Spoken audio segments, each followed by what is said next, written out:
Welcome to our YouTube channel. Guys एक बार फिर से आपका अपने इस यूट्यूब चैनल में स्वागत है। गाइस देखिए, आज के इस वीडियो में हम बात करने वाले हैं यूपी एनएचएम्स जो 17,000 प्लस वैकेंसी निकल के आई है। इसके स्टाफ नर्स के एग्जाम जैसा आप सभी लोग जानते हैं 18 जनवरी को 19 जनवरी को हो गए हैं। ठीक है, अभी 20 जनवरी को बचा हुआ है। तो 18 जनवरी के सभी शिफ्ट मतलब तीनों शिफ्ट में जो क्वेश्चन आपके आए थे इस कैंडिडेट के द्वारा भेजे गए थे, उसी क्वेश्चन के आंसर हम बताने वाले हैं। ठीक है, वो क्या क्या क्वेश्चन है वो सभी हम डिस्कस करने वाले हैं। ठीक है गाइस, तो आप लोग क्वेश्चन को देख लीजिए। आपके शिफ्ट में आया होगा तो आंसर भी आप लोग यहाँ से एक आइडिया लगा सकते हैं कि हमारा इतना क्वेश्चन सही है आंसर के आने से पहले। ठीक है, तो आशा करते हैं वीडियो आपको पसंद आई होगी। गाइस देखिए, ये पार्ट 1 है।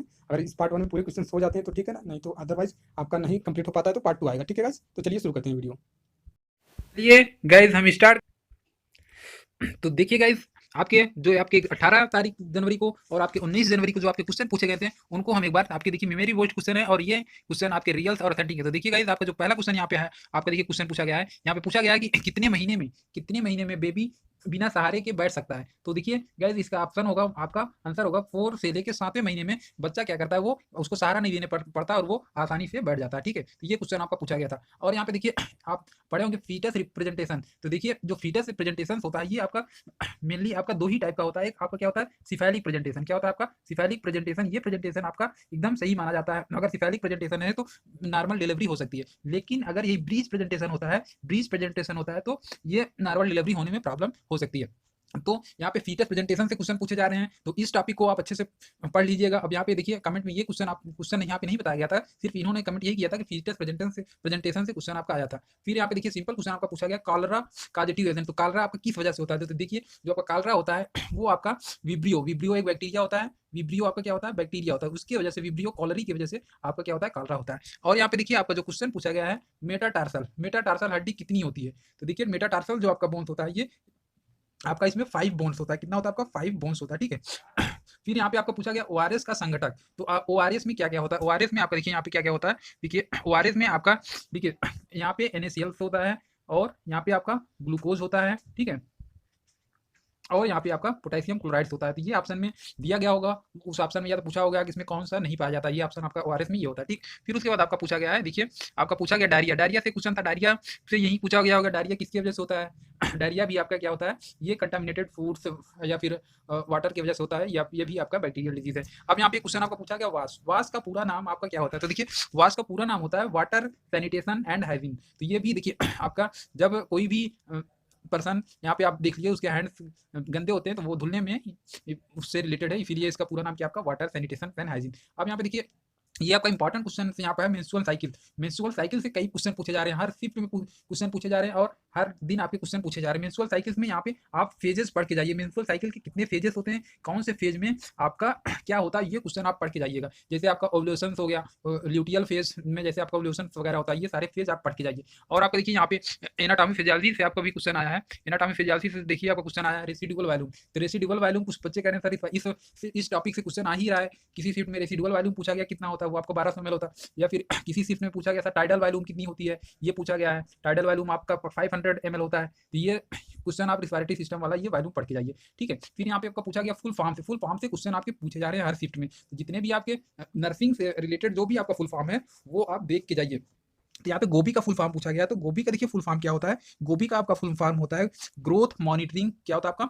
Growth monitoring, oral rehydration, breast feeding and immunization. G से आपका क्या होता है ग्रोथ मॉनिटरिंग, ओ से आपका क्या होता है ओरल रिहाइड्रेशन, और बी से आपका क्या होता है ब्रेस्ट फीडिंग, उसके बाद आई से आपका क्या होता है इम्यूनाइजेशन। तो फुल फॉर्म से भी आपके ढेर सारे क्वेश्चन आपके पूछे जा रहे हैं हर एग्जाम में। और आपका यहाँ पे देखिए कंट्रासेप्शन से आपके देखिए जो आईयूडी होती है, आईयूडी कॉपर टीथ वगैरह के बारे में आपका यहाँ पूछा गया। यहाँ पूछा गया हार्मोनल आईयूडी आपका क्या होता है। तो हार्मोनल आईयूडी क्या होता है आपके देखिए लिप्स लूप्स वगैरह जो होती हैं ये आपकी हार्मोनल आईयूडी में आती हैं। और देखिए यहाँ पे पूछा गया रिक्वायरमेंट ऑफ आयरन। आयरन का जो रिक्वायरमेंट होता है वो एडल्ट में कितना होता है।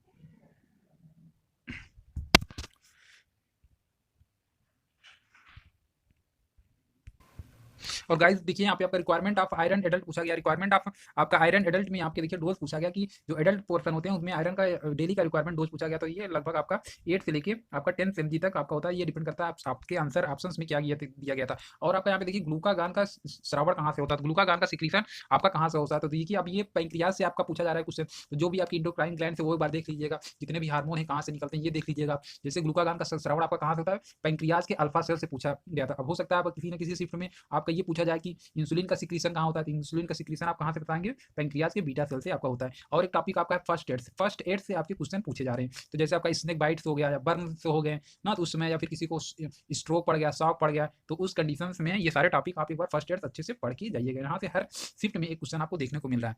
और नेक्स्ट क्वेश्चन आपका देखिए आपका क्या पूछा गया, हमारे शरीर में सबसे अधिक धनात्मक तत्व पाया जाता है। हमारे शरीर में सबसे अधिक जो आपका पॉजिटिव आयन पाया जाता है वो आपका क्या होता है, पोटेशियम आयन होता है। ठीक है, तो ये भी आपका बेसिक क्वेश्चन है। नेक्स्ट क्वेश्चन देखिए और आपके क्या पूछे गए हैं यहाँ पे देखिए। अब यहाँ पे देखिए आपका यहाँ से क्वेश्चन पूछा गया फर्स्ट स्टेज लेबर में सर्विक्स का फैलाव कितना होता है, डायलेशन कितने सेंटीमीटर में होता है। तो देखिए जो लेबर का होता है वो सर्विक्स आपका फर्स्ट स्टेज में वो 2 सेंटीमीटर आपका वो डायलेशन हो जाता है। अब यहाँ पे देखिए न्यूट्रिशन में 3R मीन्स क्या होता है, ये क्वेश्चन आप कमेंट में इसको करिए और यहाँ पे देखिए इसका आंसर आप लोग खुद कमेंट में करिए। और उसके बाद आपका क्वेश्चन पूछा गया इम्प्लांटेशन कहाँ होता है, तो इम्प्लांटेशन देखिए इम्प्लांटेशन आपका बेसिकली वो आपका कहाँ पे होता है, यूट्रस में होता है। कहाँ पे होता है आपका, यूट्रस में होता है। अब यहाँ पे ऑप्शन में क्या दिया गया था, अगर यूट्रस में आपका देखिए 3 लेयर्स होती है ना, इंडोमेट्रियम कहाँ पे ये पाया जाता है आपका, इंडोमेट्रियम। ठीक है, इंडोमेट्रियम में आपका इम्प्लांटेशन फर्टिलाइजेशन के बाद जो इम्प्लांटेशन होता है इसी यूट्रस के इंडोमेट्रियम लेयर पे ही होता है। ठीक है, अब उसके बाद आपका क्वेश्चन पूछा गया है देखिए मीजल्स में, यहाँ पे देखिए क्वेश्चन कमेंट में मीजल्स जो खसरा होता है, खसरा में यहाँ पे आपका कौन सी विटामिन दी जाती है। तो देखिए ये भी क्वेश्चन आप लोग देखिए देख लीजिएगा। और आपका यहाँ पे देखिए क्वेश्चन पूछा गया पेंटावायलेंट वैक्सीन आपकी कि कब लगती है, कितने दिन बाद लगती है। तो जो पेंटावायलेंट वैक्सीन होती है वो आपकी 6 वीक्स और 10 वीक्स और आपका 14 वीक्स में ये आपका लगता है। फिर आपका देखिए नेक्स्ट क्वेश्चन आपका क्या है, इम्यूनाइजेशन कब आया था, इम्यूनाइजेशन आपका कब आया था। तो देखिए नेक्स्ट क्वेश्चन आपका है जो इम्यूनाइजेशन आपका देखिए मेनली आपका ये ऑप्शन में अगर 1978 दिया हो गया तो वो आपका आंसर सही माना जाएगा, 1978 माना जाएगा। हाँ, और ये आप कमेंट कर रहे हैं कि सर मीजल्स में कौन सा विटामिन दिया जाता है ये बता दीजिए। तो देखिए ये आपका देखिए विटामिन ए ही दिया जाता है, ये सिंपल है, मीजल्स के ट्रीटमेंट विटामिन ए आपको दिया जाता है।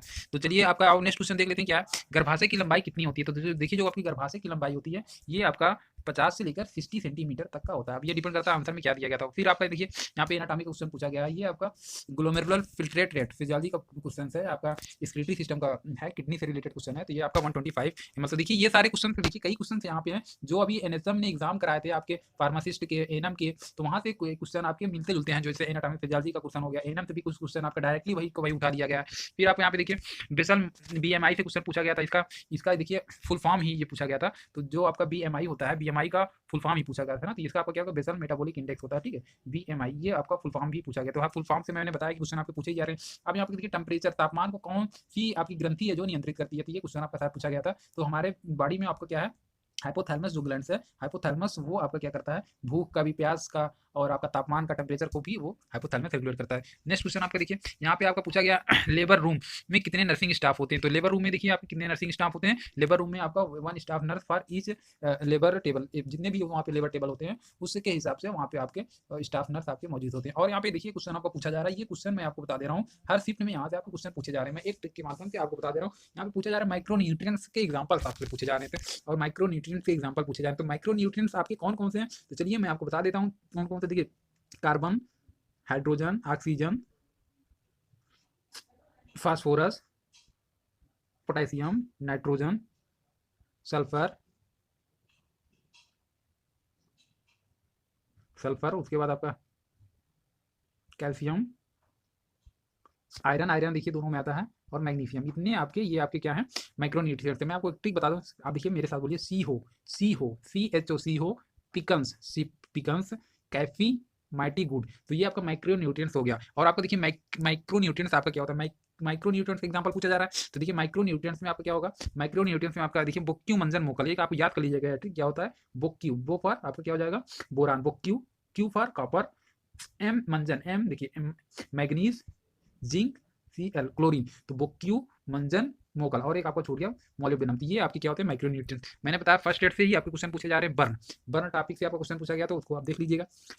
अब यहाँ पे एक क्वेश्चन और देखिए पूछा गया, तो मरीज को 24 घंटे उपचार करने के बाद वह कौन सी केयर में आता है। तो यहाँ पे ये क्वेश्चन इस तरीके से पूछ रहा होगा कि जो आपका पेशेंट होता है वो आप हॉस्पिटल में जाता है, उसको 24 घंटे तक उसका क्या किया जाता है, ट्रीटमेंट किया जाता है, तो वो किस केयर में आता है। तो यहाँ पे देखिए शायद ये आपका टर्सरी ट्रीटमेंट नहीं आएगा, सॉरी सेकेंडरी ट्रीटमेंट ही आपका आएगा। फिर उसके बाद आपका क्वेश्चन यहाँ पे देखिए, 1 मिनट, क्वेश्चन आपका कहाँ गया। तो ये सारे के सारे रियल क्वेश्चंस हैं, आप इनको एक बार इसी से मिलते जुलते हुए टॉपिक से आप इसको जरूर देख लीजिएगा। तो यहाँ पे देखिए आपका है, भारत में कौन सा मोटा अनाज नहीं पाया जाता। हाँ, जैसा आपको पता होगा आपके 20 क्वेश्चंस आपके पूछे जा रहे हैं। तो देखिए इसमें से आपके रीजनिंग के क्वेश्चन पूछे गए थे। रीजनिंग में क्या क्वेश्चन आपका देखिए पढ़ के जाइएगा, ब्लड रिलेशन पढ़ के जाइएगा, ठीक है, ब्लड रिलेशन क्वेश्चन पढ़ के जाइएगा, ये क्वेश्चन आपका पूछा जा रहा है। और क्या कहते हैं क्वेश्चन पूछा जा रहा है सीटिंग अरेंजमेंट का, किसका क्वेश्चन पूछा जा रहा है आपका, सीटिंग अरेंजमेंट का क्वेश्चन पूछा जा रहा है।